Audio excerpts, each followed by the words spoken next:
People, it's so funny to me.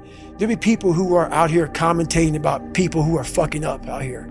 Famous people who are fucking up. And I don't know how they're able to do that when I guarantee while your skeletons are not being out there, if I were to open up your fucking door, motherfucker, how are you doing that? So I know that about everybody.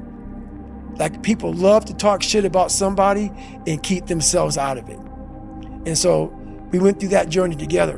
And so it allowed her to come out and say, yeah, fuck it. You know, I'm a big person who, I want to give people the confidence to walk in a room of 1 million people and none of them like you, and you just like say, fuck you, I'm good.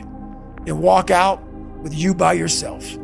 You helped your mum do that as well. And now she can look at everybody and say, yeah, I fucking married a motherfucker that choked a woman to death. I was in a bad place. I'm good with that. My knees were fucked up for like 10 years. Long story short, it was like, okay, man, I gotta get this thing looked at. So I went and got looked at. The doc was like, oh, we can go in there and just do a quick little fucking, cleanup job. And the cleanup job wasn't so quick.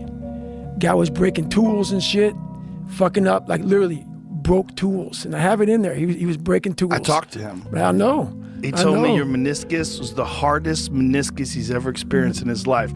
He's like, dude, he goes, I didn't know that meniscus could get that way.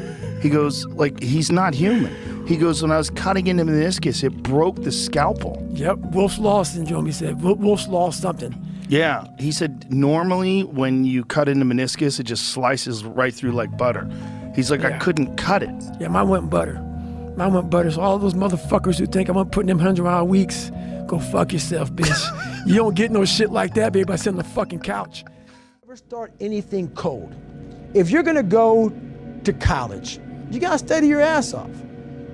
If you wanna run a 100-mile race, a marathon, if you wanna go be Mr. Olympia, if you wanna go be a scientist, a doctor. Be one of the best salespeople on the planet. You gotta work. You gotta work. But this and is what you gotta we do. build. You gotta build up to that. But what happens is, in that moment when we need self-talk, when we're failing and we're in our worst spot possible, we forget the back end.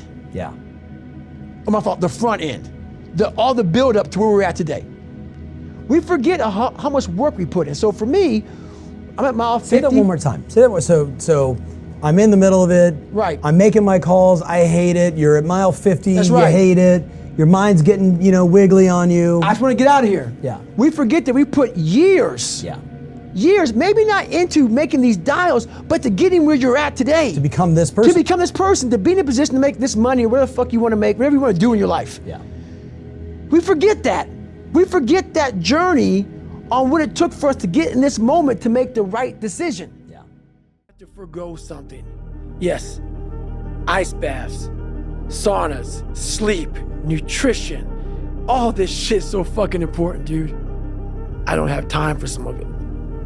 To extract what I had to extract, something had to give. Like you talk about you when you were younger, you would give these speeches and stuff. The same age you were giving speeches, I was trying to figure out how to say the without stuttering.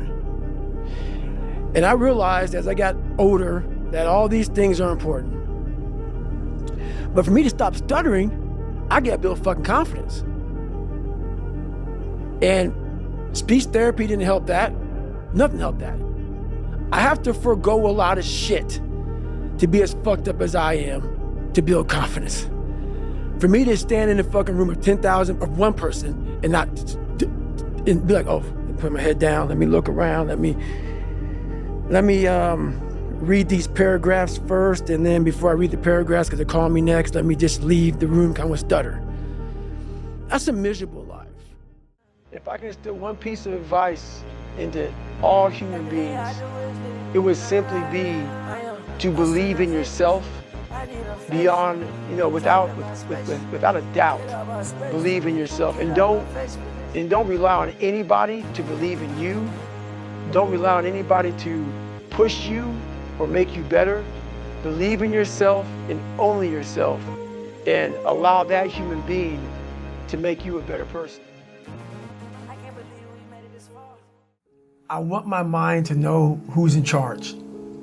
So for the better part of 26 years, my mind was in charge of me. Yeah. Which is why I made all these horrible decisions. Once you take control of your mind, you start making decisions for yourself versus your mind making decisions for you.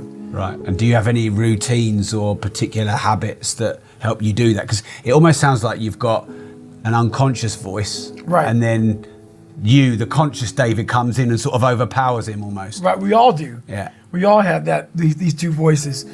For me, my routine is every night I stretch out. And I stretch out for 2 or 3 hours every single night without fail. Yeah. And while I'm stretching out, I'm thinking about my plan for the next day. And I'm thinking about all these different obstacles that may come up. So basically, a lot of us aren't prepared for life. We get up willy-nilly and just hope life is going to happen. It is going to happen, but it's going to happen with a prepared mind or an unprepared mind. No matter how far you get in life, you have to be able to go back to scratch in your mind at a moment's notice. You can never get so far beyond scratch. What that means is when you accomplish something in life, if you want to go back to scratch and go back to that $7 a month place where I once lived and visit that place for a long period of time. If you were here when you went back to scratch, you would now be here. Scratch is what makes you better. Scratch, friction, obstacles create growth. There's no friction when you're this far up in the game anymore. You think there is. That's right. When you achieve so much, the friction is minor. Because why? I'm sore. I'm going to get a massage today. I'm hungry. I'm going to eat today. The refrigerator is always full. So your comforts are now, so your discomfort is now very minuscule to your discomfort back here in the $7 a month place.